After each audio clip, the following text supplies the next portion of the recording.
Hey guys, how's it going? Michael Troy here. Today we have a super controversial book. I was super on the fence about even doing it, but what the hell? I have to.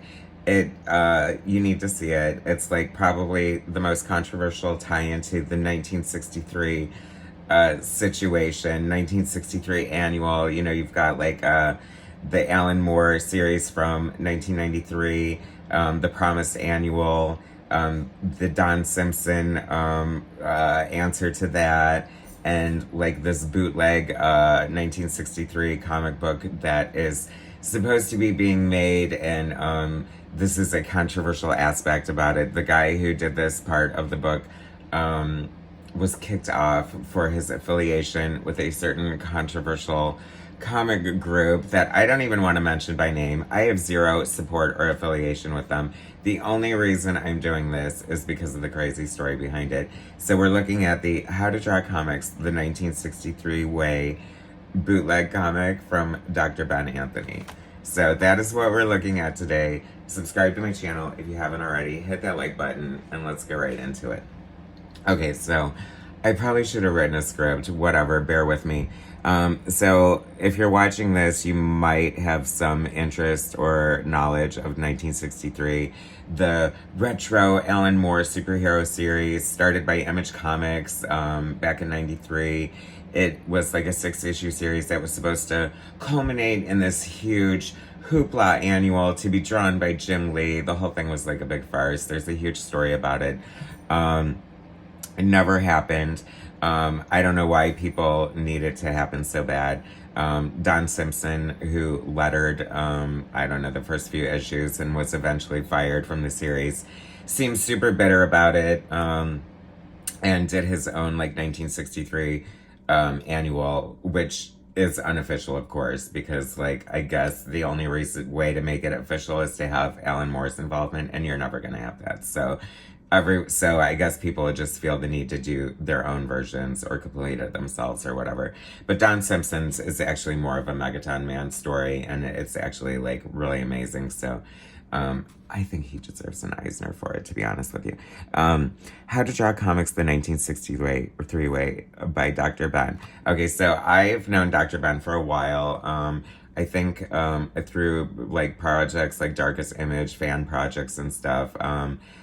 He's always been super cool and nice. Total weirdo, of course, but who isn't in comic books? I mean, I'm a total weirdo myself, so I kind of, you know, like I'm drawn to weirdos. Anyway, but anyway, he was always super nice, super supportive of my channel. Just like seemed like a great guy.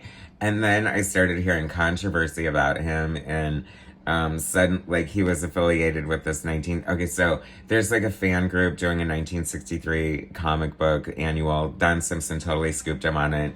They've been working on theirs since, I swear to God, 1963, so who knows if that will ever see the light of day. But it doesn't help when, you know, they have to stop and kick people off the book for being affiliated with, you know, that comic group.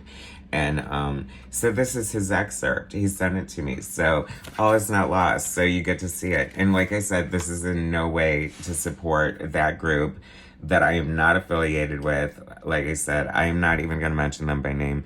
I don't understand them. I don't know why they exist. I think they're so weird. And they're obviously not a good force or a good thing in comic books, but there they are.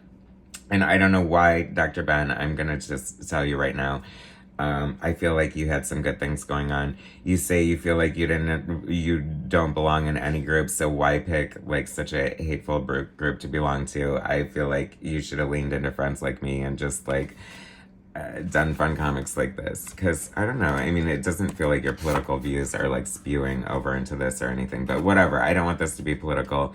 I've kind of always loved Dr. Ben's punk rock, underground aesthetic, like very, very deep, like underground look. This is actually one of his best drawn things, sadly. Like, it's so sad that like the whole comic group affiliation had to, let's see, you hold in your hands the comic that was too controversial to be published by the mainstream, or as I like to call them, the lamestream.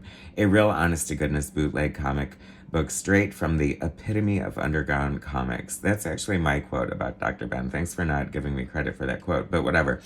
This is a fan fiction production of the never completed 1963 comic book series originally created by Alan Moore, Rick Veitch, Stephen Bissett, and others in 1993. Many thanks to creators who gave their permission to sample their works in the alternity sequences in no particular order: Kevin Delgado, Brandon Graham, and Martin Dunn. Due to the legal complications of copyright, this work is not to be sold, but rather only read and enjoyed as a work of fan fiction, free of charge or obligation, and may also be downloaded and printed at your own discretion, with the caveat that it must not be sold for any monies. Thank you, and now get ready to experience an bootleg comic, which you won't find anywhere else.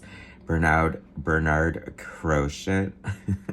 Is that your real name, Dr. Ben? Anyway, it should not be sold. I'll sell it on eBay to the highest bidder. How about that? Anyway, like I said, like, I am not, like, so, like, beholden or in the know of 1963 to even really know what's going on here. And I feel like taking it out of the book, like, doesn't help the situation. Like, I really have no idea what's going on. But I think the art looks great. I love the color. It's a very muted, like, faded palette. But I do stand behind the fact that Dr. Ben is, like, the epitome of underground comics, for sure. I mean, you know, whatever. But this is made on this, like, cardstock. It's like a mini comic here, and I kind of love that about it. But it looks really great. It printed well. I don't know, who is this Youngblood looking character? I mean, some of these characters, okay, so this feels like the epilogue to the whole thing. And as you can see, it is just very, like, deep roots, indie comic. I don't feel like it's super political. Like, I don't think the other guys in the group would have went for that or whatever. It's a shame. It's a total shame. I've lost other friends because of that comic group, and it's just not worth the hateful association. I'm just sorry to tell you. I know. I'm probably setting myself up for disaster by even doing this.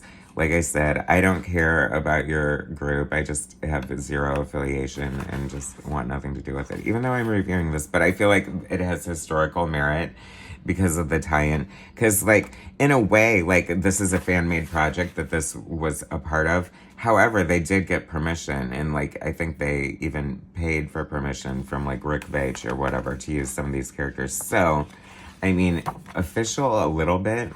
It'll be nice to see it come to today. Like, I hope that, if nothing else, this lights a fire under your ass to finish that book. I mean, whatever. I mean, the whole thing, I don't know, it just kind of makes me sad that, like, but whatever. It's kind of cool in a way. I don't know. Anyway, so there it is. I mean, I don't feel like I just showed it to you, but I guess you can get it or not get it. Like, I'm not going to link it or anything. Like, I'm not going to support or condone. I just wanted to share it with you and say that, hey, this is a truly, truly, truly bootleg comic book right here, huh? Anyway, thanks for watching, guys. Subscribe to my channel if you haven't already. Hit that like button, and I'll bring you more later.